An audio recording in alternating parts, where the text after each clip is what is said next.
সকালে সবার ঘুম ভাঙার আগে একজন মায়ের দিন শুরু হয়। নাস্তা বানানো, বাচ্চাদেরকে ঘুম থেকে উঠা, স্কুলে পাঠানো, ঘর গোছানো সব মনে হয় একসাথে শুরু হয়ে যায়। আপনারা আমার সোফার উপর এত বড় কাপড়ের স্তূপ দেখে ভয় পাবেন না প্লিজ। আসলে বাসার কাজ চলতেছে, সবকিছু এলোমেলো অবস্থায় আছে। এই দেয়ালে ওয়ালপেপার লাগিয়েছি। আগের যে ওয়ালপেপারটা ছিল সেটা আমার খুব পছন্দের ছিল, কিন্তু এত ড্যাম ধরেছিল অলটাতে, তাই এরকম পিভিসি বোর্ড লাগিয়ে তার উপরে আবার নতুন করে ওয়ালপেপারটা লাগিয়েছি। আগের ওয়ালপেপারটা অনেক খুঁজলাম বাট পেলাম না, কিন্তু আমি আমার আগের ওয়ালপেপারে গ্রে কালারের মধ্যেই একটু ব্ল্যাক টাচ ছিল, একটু বেশি পরিমাণ ছিল, যেটা বেশি ভিজিবল ছিল, বাট এখন তেমন ভিজিবল না, হালকা ব্ল্যাক। অর্গানাইজ থাকার জন্য বাস্কেটের ভূমিকা কিন্তু অপরিসীম। এই বাস্কেটটাতে আমি আমার রুমের যত ছোটখাটো জিনিসপত্র আছে ওইটা রেখে দেই। রুম গুছানো মানে বাসার অর্ধেক কাজ শেষ।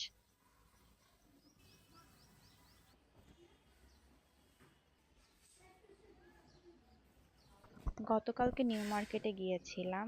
তা মেয়ের মা যেহেতু, আমি যেখানেই ব্র্যান্ড দেখি নতুন কিছু পেলেই কিনে ফেলি। বউ দুইটা ব্র্যান্ড কিনেছি আমার মেয়েদের জন্য। এই টিউলিপ ফ্লাওয়ার গুলো এত কিউট লাগতেছিল, তা এখন দেখি টিউলিপ ফ্লাওয়ারের শুজও পাওয়া যায়।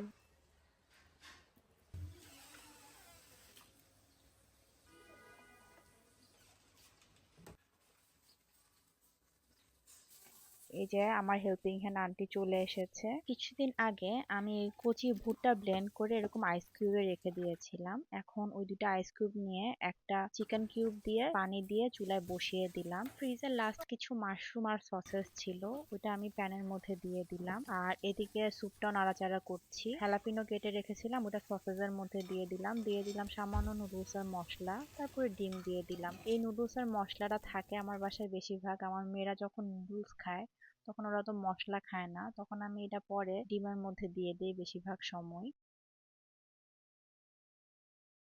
আর এই যে এখানে ব্রেড টোস্ট করে নিচ্ছি, আর ওই স্যুপটা প্রায় সিদ্ধ হয়ে গেছে, তাই আমি একটু কর্নফ্লাওয়ার পানিতে গুলিয়ে দিয়ে দিলাম। আর একটা বাটিতে নিয়ে নিলাম, উপরে কিছু রসুনের বেরেস্তা দিয়ে দিলাম। এখানে আপনারা চিলি অয়েলও দিতে পারেন। রসুনের বেরেস্তা কিন্তু খেতে বেশ মজা, আর স্যুপের মধ্যে বেশ ভালোই লাগে।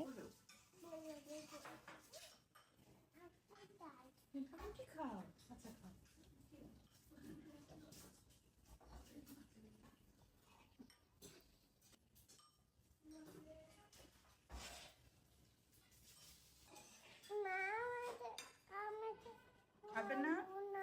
কেন? একটু খাও, এক খাও। নাকিবা খুবই পিকি ইটার। আসলে নুসাইফার মতো নাকিবাকে অতটা আমি খাবার দাবারে কেয়ার করতে পারি নাই, তাই হয়তোবা ও একটু এরকম। তা দুপুরের রান্না বান্নার জন্য আন্টি সব সবজি কেটে দিয়েছে, আমি মশলা কষিয়ে তরকারিটা বসিয়ে দিলাম। আপনারা কি টক খান? টমেটোর টক আমি কিন্তু খুব খাই। তা প্রথমে আমি হলাম সরিষাটা একদম গরম তেলে দেওয়ার পরে, সরিষা ফুটে যাওয়ার পর রসুন কুচি হালকা ভেজে গুঁড়া মাছ দিয়ে দিয়েছি। গুঁড়া মাছটা হালকা ভাজা হলে এর মধ্যে কিন্তু আমি লাল শুকনো মরিচ দিয়ে দিয়েছি। সবার লাস্টে দিয়ে দিয়েছি টমেটো পিউরিটা, যেটা আমি সিদ্ধ করে নিয়েছিলাম, আর নামানোর আগে ধনেপাতা দিয়ে দিয়েছি। আর আমি শাক বেশি আনলে এরকম সিদ্ধ করে বক্সে রেখে দেই, যে শুধু বাগার দিয়ে নিলাম। আর এদিকে ফুলকপি আলুটা সিদ্ধ হয়ে যাওয়ার পরে পানি দিয়ে আমি মাছ আর টমেটো দিয়ে কিছুক্ষণ রান্না করে ধনেপাতা দিয়ে নামিয়ে নিলাম।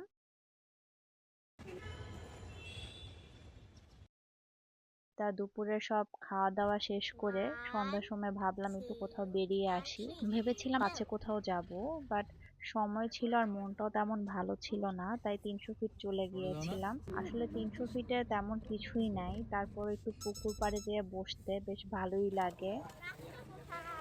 লোকজন ওই দিন অনেক কম ছিল।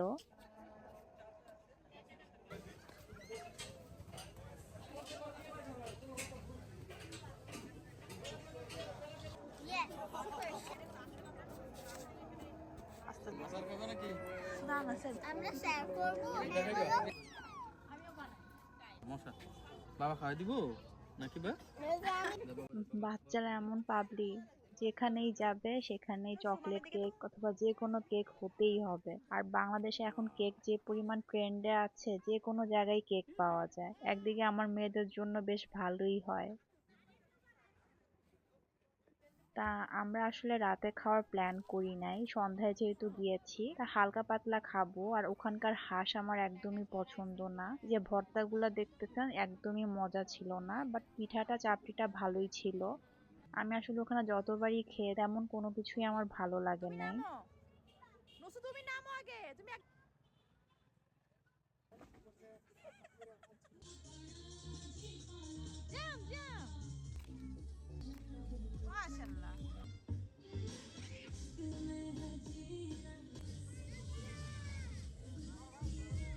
এরকম লং ফর্মে আপনাদের ব্লগ ভিডিও দেখতে কেমন লাগে সেটা অবশ্যই জানাবেন। আর কি কি অ্যাড করতে পারি যেটা আপনাদের জন্য উপকৃত হবে সেটাও আপনারা আমাকে কমেন্ট বক্সে জানাতে পারেন। আশা করি আজকের ব্লগটি আপনাদের ভালো লেগেছে। যারা শেষ পর্যন্ত দেখলেন তাদের অসংখ্য ধন্যবাদ।